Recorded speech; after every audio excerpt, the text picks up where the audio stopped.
My friend, have you heard this phrase of being resistant to change?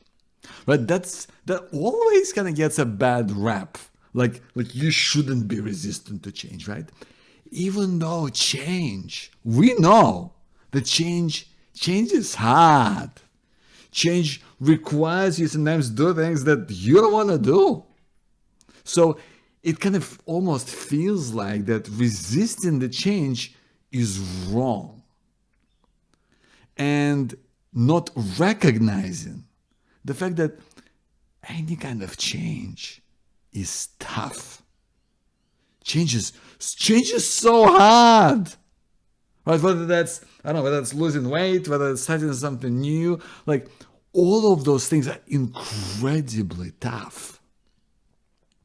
So resisting the change is normal. Resisting the change is expected. Resisting the change is part of our makeup.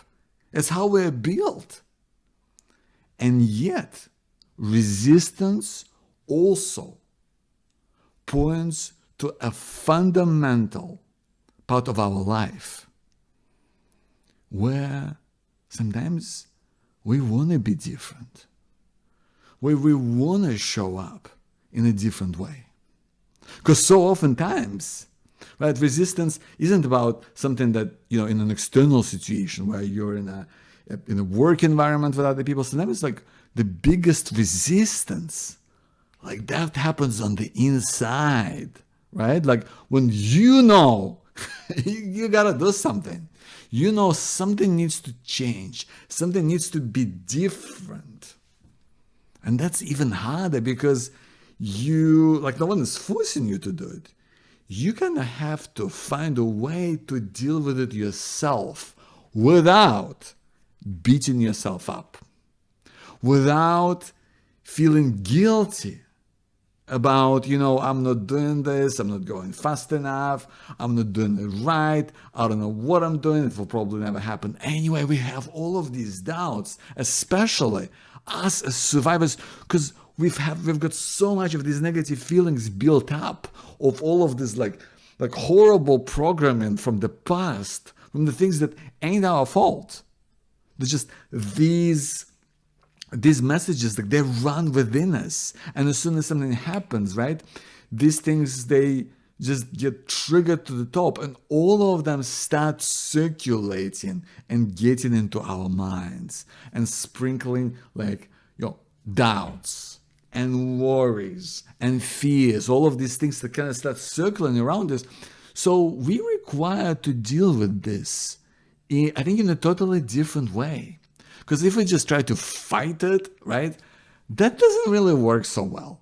I don't know about your experience, but my experience in fighting things that, I felt like I kind of had to do, whether that was, at school, whether it was at work, whether it was some sort of a commitment, that I, deep inside of me, I didn't want to really do, or I felt like I didn't have a connection with it, that thing just kind of faded away because we push it away consciously, unconsciously. Like it just kind of happens because you're not really motivated to deal with it in any meaningful way. Like for me, one area of my life where I faced a lot of resistance was doing therapy. When I finally faced the reality of my childhood trauma coming into life, and realizing that there is like this massive part of me that was just beaten down and just repressed and buried so deep within my life, that was kind of denied an opportunity to be part of who I am. I realized that it had to come out. And I was lucky enough to just try to get answers, and I stumbled onto like the human who became my mentor and friend, and she told me, like, she asked me if have I ever done therapy, and I said I haven't, and she said, "Oh, you're gonna love it." And when I heard that, like, my first thought wasn't like, so excited, I'm gonna go and do it. My first thought was, oh, I don't think so. I had a bad experience telling a doctor about my struggles many years ago, who kind of brushed me off.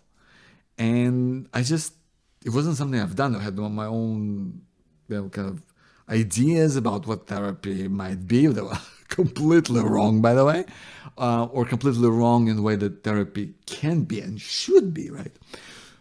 But at the same time, I was like with this person who I saw was on their journey towards healing. And even though they've been through some horrific things, they were clearly making progress. And so what they're saying is like, I gotta take this seriously. And yet there's a part of me going like, I don't feel comfortable about any of this. And yet I felt that I need to do this over time. And so I was gradually just kind of building myself up to it. I started to kind of just think about it as I was going about my day. I started reading more books about it. That's how I read, Pastor Van der Kolk's The Body Keeps the Score.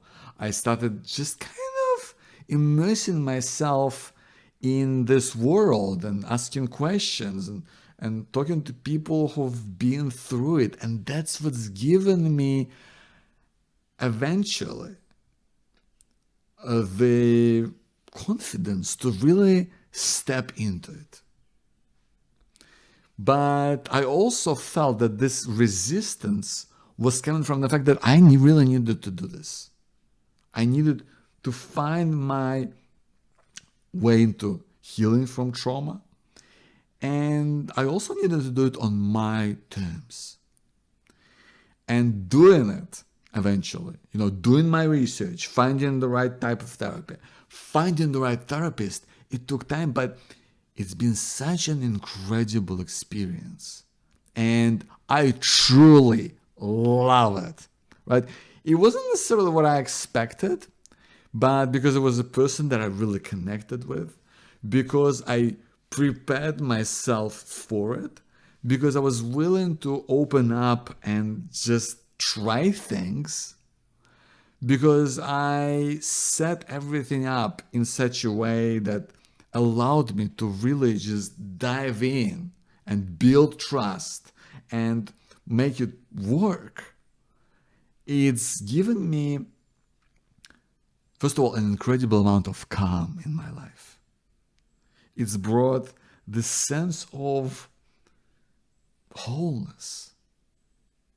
It's taken some of the most painful and negative experience and brought them to light, but in a way that kind of took away over time a lot of the hurt and the pain that was unseen and often unfelt. And so it's given me an opportunity to feel so much more comfortable in my own skin and who I am. It's allowed me to embrace myself as a whole person and allowed me to see my life in the context and with the gravity of my own experience. Because you know what? All of these experiences that left a mark, and some of them were pretty traumatic, And I didn't go into a place of like feeling sorry for myself, but going into a place where, hey, you know what? I'm dealing with it. Right now, I'm dealing with it. And of course, having your champion and the right therapist with you who's kind of supporting you and guiding you through it, it's just made all the difference, because I knew this another huge champion who's like my supporter, my true supporter, who's like, they're there, they want me to win, they want me to feel better, they want me to feel good about life, about myself, right? And that's what matters.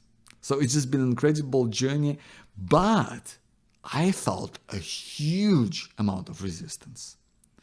And so when I look back on that journey and the journey that I'm on today, and expressing my true self, in going towards my dreams, my hopes, my ambitions, it's hard because I've learned so many things about myself, and I realized that I want to be different. I want to create a community of trauma survivors where we're all supporting each other on a journey to heal.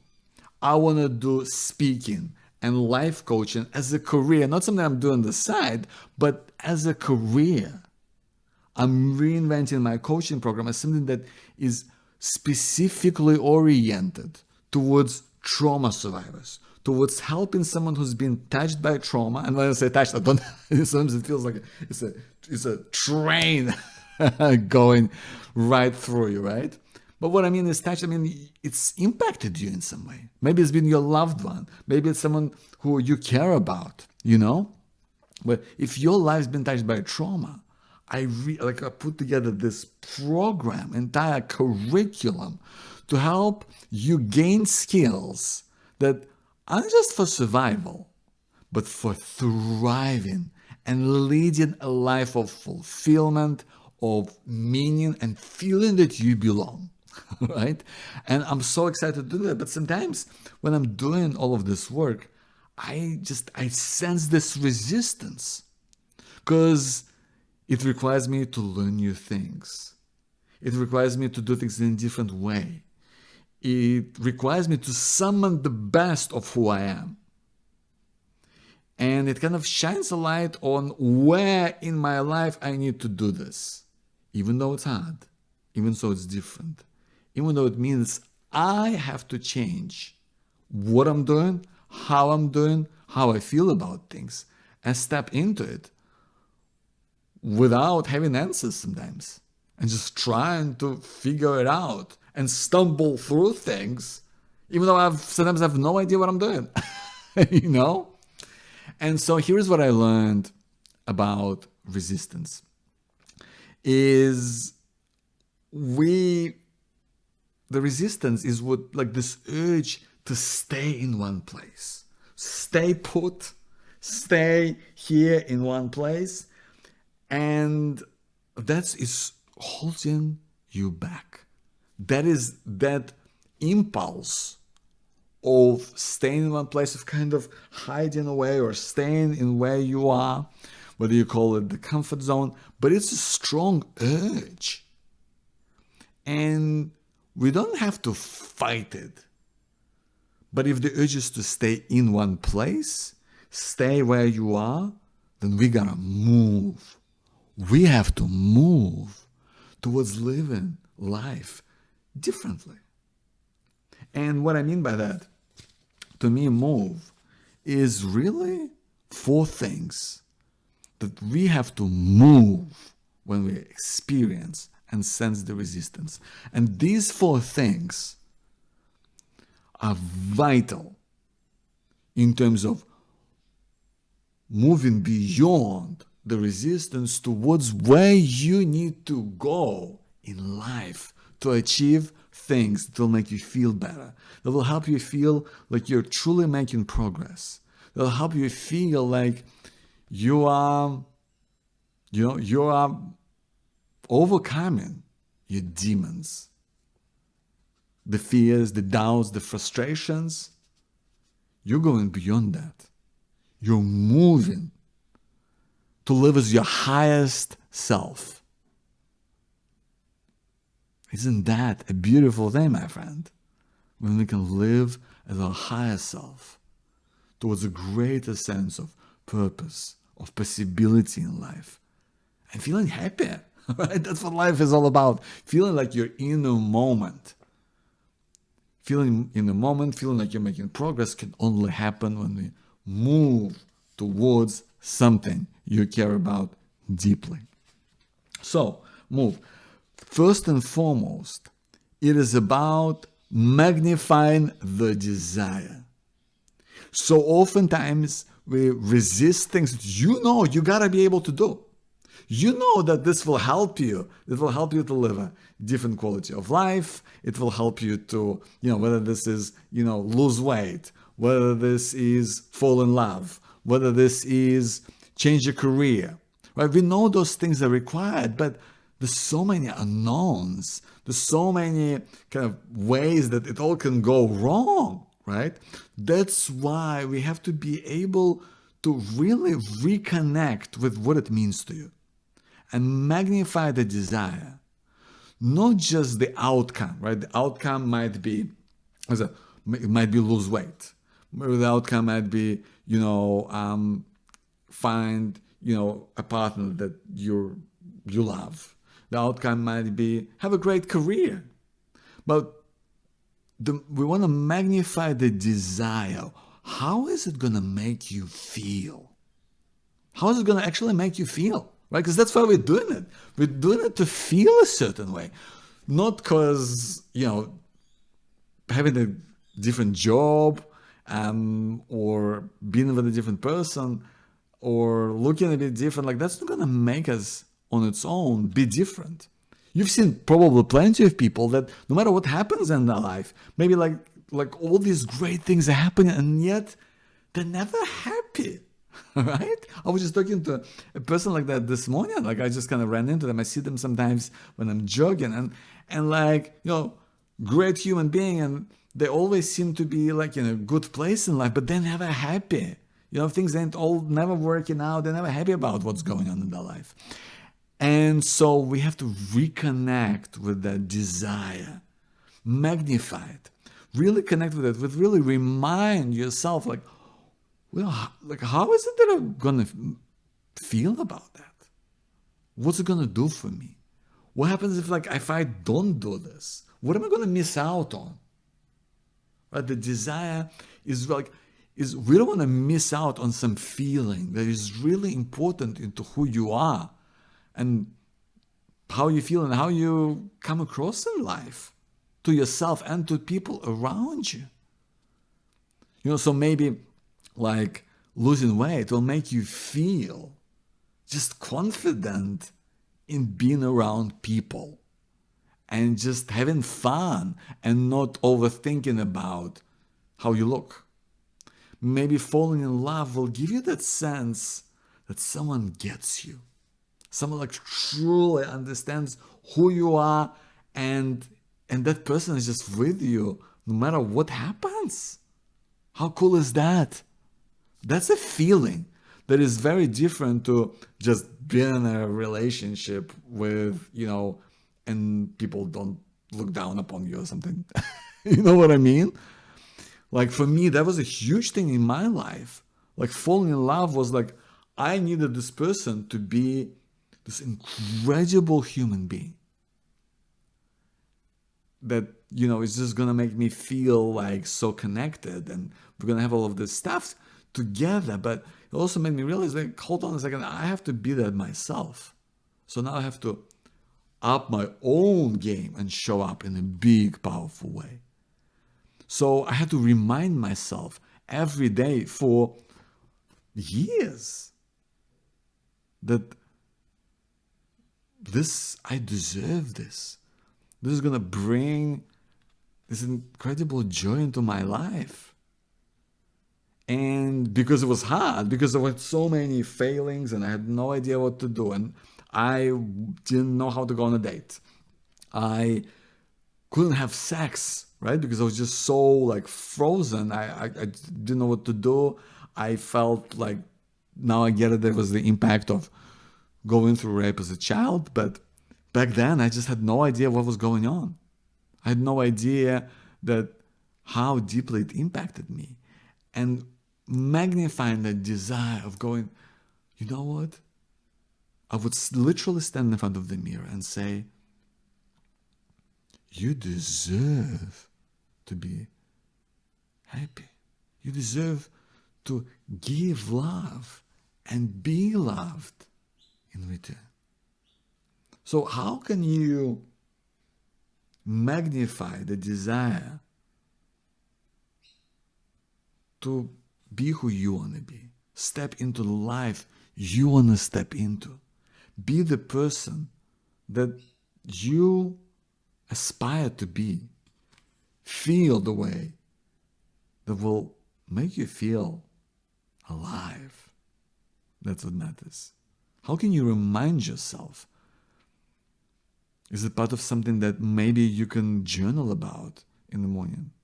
Maybe you might look in the mirror to yourself and say, this is how I want to feel.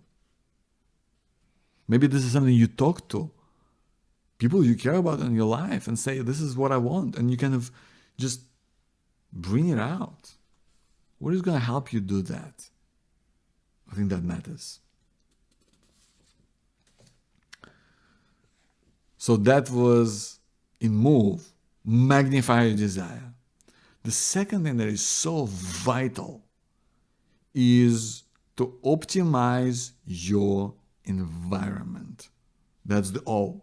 You have to optimize your environment because, listen, I want to be writing my play. I am writing my play. The play is about the internal experience of someone who's been through trauma and yet finding that hope, that possibility for living a better life, despite the awful things that have happened and they might be experiencing internally. And sometimes I kind of, feel that resistance to do it because I'm kind of like, sometimes life is busy and I don't have a quiet moment and like I'm pulled into different things.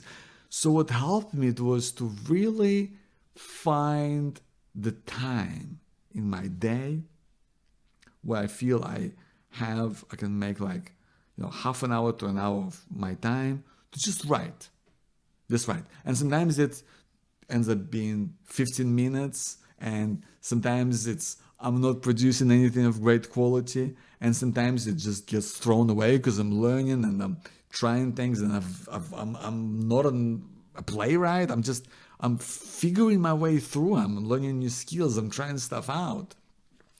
So I figured out that if I do like my warm-up and I get the right mindset by performing this 10-minute piece that I wrote, like this 10-minute play, that I'm physical, I'm moving. It helps me to reconnect with just be in the moment, make me feel good. Then after that, I feel like then I can sit down and write. And even like the preparation piece is like 10-15 minutes. And, sometimes I get 15 minutes writing, sometimes it's, an hour. But whatever it is, I feel like it's coming from a better place. I've optimized my environment in a way that is helpful to me. It's not perfect. I'd love to have 24 hours a day to just write, but that's not how life is, right? You've got commitments, you've got family, you've got friends, you've got your work, you've got all those things that you're doing, right? So we have to find a way that makes it work for you.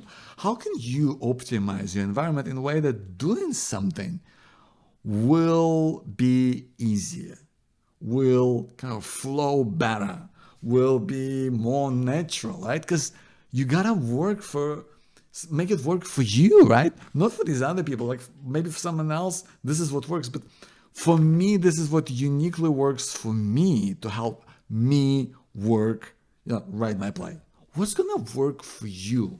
What's gonna help you set up the environment and optimize it in a way that makes sense for you? That's important. So that was magnify desire and move. Optimize your environment. Third thing, so vital to visualize your progress. And notice I didn't say visualize the result, but visualize the progress that you're making. So oftentimes we just think of the outcome, right? The outcome of, getting the result of, you've lost weight, you've become fit, you've changed the career, you're falling in love. But sometimes it's important to visualize the progress that you're making. And when I say progress, I don't mean that it's always like, this giant strides forward, that everything is working out perfectly and you're moving at this incredible pace, because we know that the reality is it ain't always like this. So we got to visualize progress in a way that is realistic, that is setting you up to win, that doesn't feel like you're putting on pressure. And the progress is, maybe the progress is you're getting the next draft done that is going to kind of give you an opportunity to really sit down with it and read through it and kind of understand, am I on the right track? Progress might be you doing the exercise and seeing these small incremental changes in maybe your confidence, or maybe let's say if you're losing weight, that it will be so cool when you just get this first lose that first 2 or 3 centimeters in your belly. Like, oh, that's when I know that it starts to pay off. Right? Visualize that. Don't visualize the whole thing. Visualize one thing that will help you feel like you're moving along. Maybe you're growing in your skill. Like, I guess for me, when I'm like, my big goal for this play, yes, I want to see the outcome. I want to see it staged. I want to see thousands of people go to it. But my intermediate goal is, like, what I want to visualize this. I want to be in a place where, I get my wife to read it. Like, I want to be in a place where I feel I love this play. I feel like it's making progress, and maybe it's far from the finished product, but I give it to her and she reads it and she sees the true expression of who I am. And whether she loves the play, whether she doesn't love the play, but she will see like the true expression of who I am. Something that I'm really proud to show her. That's huge for me. That's progress. That doesn't mean it's done, but I will feel great about it when I will be in that place. Hope it helps. So that's visualizing the progress, and I can see it happen. I can know what it will look like, right? It's very real. And last, it's enjoying the practice. So often when we focused on the outcome, we focused on the result, that takes away from the journey. I know we often talk about it in life, but you gotta enjoy the ride. But I also believe in enjoying the practice, and I feel like the practice is kind of the process, the art, the consistent practice that you do in doing it, right? So it's not only you're kind of enjoying the fact that you are doing it, but you are like setting it up in a way that it is a practice. It is what a great practitioner of art, a great scientist will do, or a great teacher. They have a practice of doing things. You give it a higher level of spiritual value. Like, it's not just some task. It's not like stuff to be checked off the checklist. It is a spiritual practice. It is a physical practice. Even if it's losing weight, even if it's you're learning how to be good on a date, even if it's like sending out a resume, these are tasks. But what you're doing beyond that is a practice of living a purposeful life. You know why you're doing it, right? You know why, because you've magnified the desire. We move, right? You magnify the desire. You know what is the meaning behind it. You know how you want to feel. You optimize your environment. You set up in such a way that it feels right for you. You are visualizing the progress. You know that there will be, it's a long way, and you can see progress, and you know what that will look like, and that will make you feel happy, and that's realistic, and that's within grasp. And you enjoy the practice, the fact that you are committed, the fact you can pat yourself on the back and say, you know what? I sat down, I'm doing this today. Yeah, if let's say you set yourself a goal of doing something each day or every other day, whatever it is for you, you can pat yourself on the back and say, you know what, I'm doing good here. I'm doing something that is meaningful to me. And I might not be perfect, but you know what? I'm going to do my best. I'm going to enjoy it. That's what I want for you, my friend. I sit down to write each day and I try to really put myself in a place where I am enjoying my practice. I'm not just dabbling in things.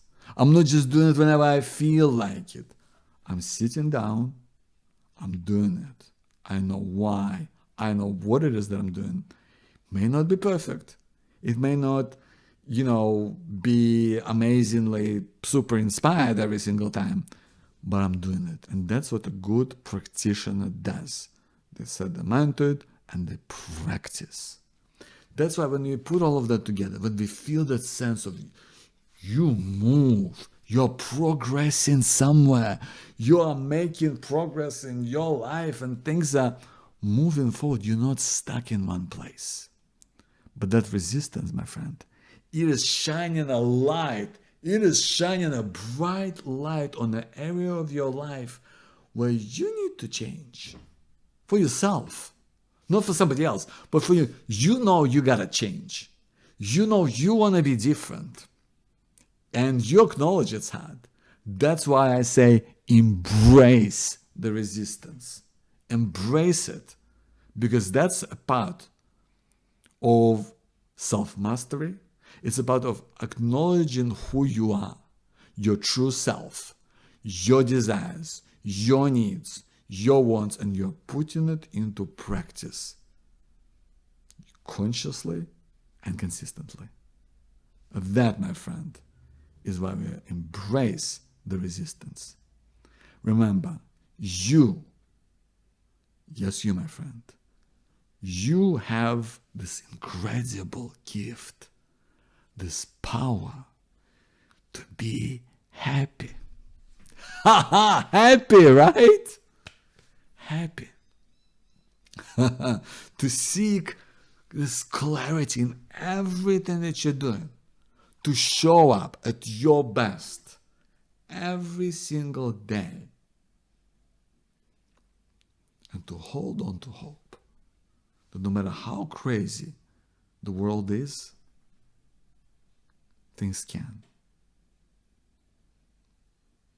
be different. They can and do change for the better. Thank you for being here.